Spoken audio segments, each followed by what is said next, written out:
पटौदी की मौत से थर्राया कानपुर जू। गोरखपुर से बब्बर पटौदी की मौत ने चिड़ियाघर प्रशासन को कटघरे में लाकर खड़ा कर दिया है। पटौदी की मौत बर्ड फ्लू के कारण हुई, उसके बाद कानपुर चिड़ियाघर में वन्य जीवों की मौतों का सिलसिला थमाने का नाम नहीं ले रहा है। अभी तक 3 मौतें हो चुकी हैं, जिसमें एक राष्ट्रीय पक्षी मोर है। लेकिन जू प्रशासन इस पर चुप्पी साधे हुए है। जनता के सवाल बढ़ते जा रहे हैं, जिसको देखते हुए आज डीएफओ कानपुर नगर ने श्रद्धा यादव ने वार्ता के दौरान बताया कि पटौदी को जब गोरखपुर से लाया गया था तब वो बर्ड फ्लू से ग्रसित नहीं था। अब सवाल यह उठता है, पटौदी को कानपुर लाने का निर्णय क्यों लिया गया? क्या गोरखपुर के चिकित्सक योग्य नहीं थे या कानपुर के चिकित्सक ज्यादा योग्य थे? कानपुर के 2 नर और मादा शेरों का सैंपल भेजे जा चुके हैं। रिपोर्ट का इंतजार है, जो कुछ दोनों में आ जाएगी। फिलहाल जू प्रशासन ने आम जनता के लिए चिड़ियाघर को 3 माह के बंद किया जा रहा है। देखिए क्या है कि सैनिटाइजेशन के, हाइजीन के कोई नए स्टेप्स नहीं होते हैं जो हम फॉलो कर रहे हैं, उसी को ही इंटेंसिफाई और उसको कैसे बेटर कर सकते हैं वो कर रहे हैं।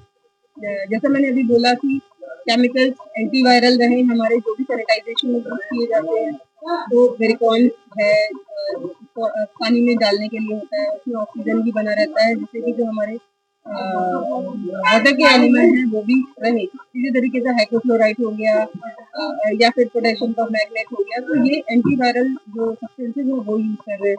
और क्योंकि वायरस है तो टेम्परेचर से ही वो किल होता है, ग्लोटॉसिन वगैरह यूज कर रहे हैं सैनिटाइज करने के लिए।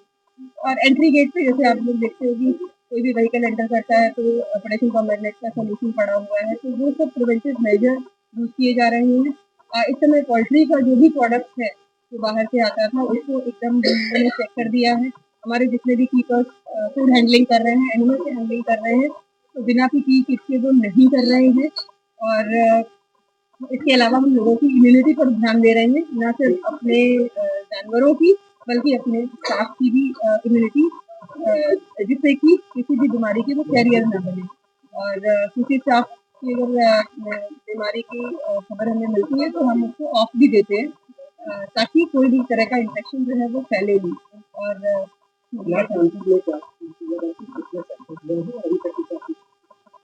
सैंपल्स आईवीआरआई और भोपाल 2 जगह भेजे गए हैं। ये सारी की सीबीडी की टीम भी आई थी, उन्होंने भी सैंपल लिया हुआ है, तो लगभग 30-40 के करीब सैंपल्स जो है वो हमारे जा चुके हैं।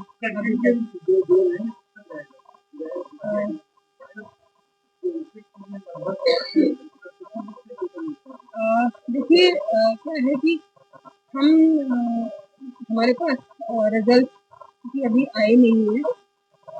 जो हमारी स्ट्रेटेजी है जो हमने बर्ड फ्लू से निपटने के लिए बनाई है, उसके अकॉर्डिंग तो हम 2-3 महीने तक अभी ये इंटेंसिटी से जारी रखेंगे। बिकॉज हम लोग ये नहीं चाहते हैं कि डिजीज दोबारा से लौट करके आए, क्योंकि बहुत एफर्ट से इसको हम लोगों ने कंटेन किया है।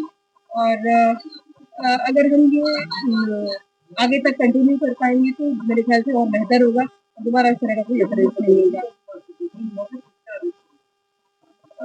देखिए जो मुझे बताया गया है वो ये है कि उस स्तर से लिया गया निर्णय, तो जो मुझे बताया गया है उसके हिसाब से वो उस स्तर से लिया गया निर्णय।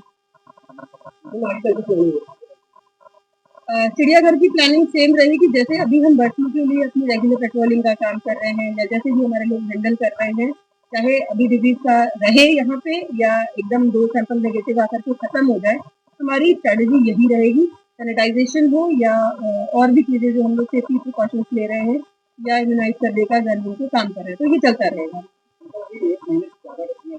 आप मान के चलिए कि क्योंकि हम 10 के अराउंड को खोलने के पर भी विचार कर सकते हैं, तो हम ये चाहेंगे कि विजिटर्स की भी सेफ्टी बनी रहे और हमारे अंदर के जानवरों की और स्टाफ की भी बनी रहे।